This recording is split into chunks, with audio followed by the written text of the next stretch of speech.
ലീഗിൻ്റെ ഒരു വോട്ട് ബാങ്കിലേക്ക് AP വിഭാഗം കൂടി വരുന്നതിനെ അനുകൂലിക്കുന്ന അല്ലെങ്കിൽ ആ രീതിയിൽ അതിനെ കണക്കാക്കുന്ന ചിലരുണ്ട്. അത് വളരെ പരിമിതമായി എണ്ണം ആളുകൾ മാത്രമാണ്. അതിനപ്പുറത്ത് ഒരു ഐക്യം, സുന്നി ഐക്യം എന്ന വിശാലമായ അർത്ഥത്തിൽ കാണുന്നവരും ഏറെയാണ്.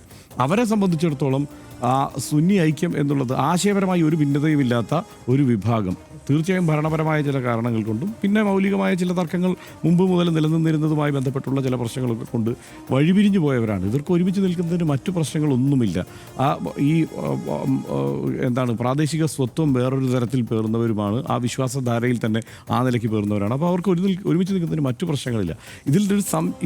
ഇതിനുള്ളിൽ ഉയരുന്ന ഒരു പ്രശ്നം ഈ സലഫി ആശയധാരയുടെ ഒരു വലിയ സ്വാധീനം ലീഗിനുള്ളിലുണ്ട്. അവർക്ക് ലീഗിലെ നിയന്ത്രണം ഏതാണ്ട് ഒരു പരിധി വരെയെങ്കിലും ലീഗിലെ തീരുമാനങ്ങളിലെ നിയന്ത്രണം അവരുടെ കയ്യിലുണ്ട്. അവരുടെ ഇടപെടൽ ഇപ്പോൾ ഈ ജിഫ്രി മുത്തുക്കായ തങ്ങളൊന്നും തീർച്ചയായും ഒരു ലീഗ് അനുകൂലി എന്ന നിലയ്ക്ക് പറയാൻ പറ്റുന്ന ആളല്ല. അപ്പോൾ അതുകൊണ്ട് തന്നെ തീർച്ചയായും അദ്ദേഹത്തിനെതിരെയുള്ള ഒരു വലിയ വിഭാഗം ലീഗിനുള്ളിൽ തന്നെ ഉണ്ട്. പരസ്യമായി തന്നെ, മുമ്പില്ലാത്ത വണ്ണം പരസ്യമായി തന്നെ അത്തരം പ്രതികരണങ്ങളൊക്കെ നടത്തുന്ന ആളുകൾ തന്നെ അതിനുണ്ട്. മുമ്പും ഉണ്ടായിട്ടുണ്ട് കേട്ടോ. മുമ്പത്തെ പഴയ തർക്കങ്ങളൊക്കെ എടുത്തു നോക്കിയാൽ ഇപ്പോഴത്തെ തർക്കങ്ങളൊന്നും അല്ല. കാരണം അതിനേക്കാളൊക്കെ രൂക്ഷമായ ഭാഷയിലും ഒരുപക്ഷെ നമ്മൾ ഞെട്ടിപ്പോകുന്ന തരത്തിലുള്ള പരാമർശങ്ങളൊക്കെ പരസ്പരം ആരോപണ പ്രത്യാരോപണങ്ങളായി നടത്തുകയും ഒക്കെ ചെയ്തിട്ടുള്ള വിഭാഗങ്ങളാണ്. അപ്പോൾ ഇപ്പോൾ ആ പ്രശ്നങ്ങൾ ആ നിലയ്ക്കല്ല നിൽക്കുന്നത്. പക്ഷേ ഐക്യപ്പെട്ടു പോകുന്നതിനൊരു തടസ്സം ആ നിലയ്ക്ക് രാഷ്ട്രീയപരമായ കാരണങ്ങളാൽ തന്നെയാണ് ഉള്ളത് എന്നതാണ്. ആ രാഷ്ട്രീയപരമായ കാരണങ്ങൾ കേവലം ഇപ്പോൾ നോക്കിയാൽ ഈ സലഫി ആശയധാരയുടേത് മാത്രമല്ല.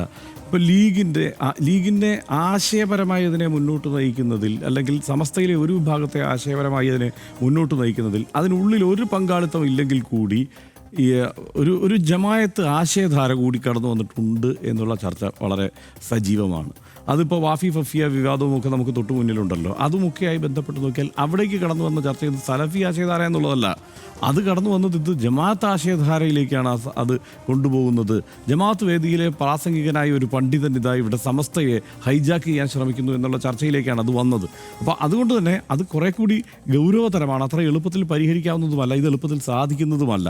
തൽക്കാലം ഈ ചർച്ചകൾ ഇങ്ങനെ നടക്കും എന്നുള്ളത് ഒഴിച്ചാൽ ഈ 100-ാം വാർഷികത്തിൽ എന്തായാലും സമസ്തയുടെ ഐക്യം ഉണ്ടാകുമെന്ന് ഞാൻ തൽക്കാലം കരുതുന്നില്ല. സമസ്ത എന്നല്ല, ഈ സുന്നി ഐക്യം എന്നതിൽ ആ നിലയ്ക്ക് സാധ്യമാകുമെന്ന് ഞാൻ കരുതുന്നില്ല.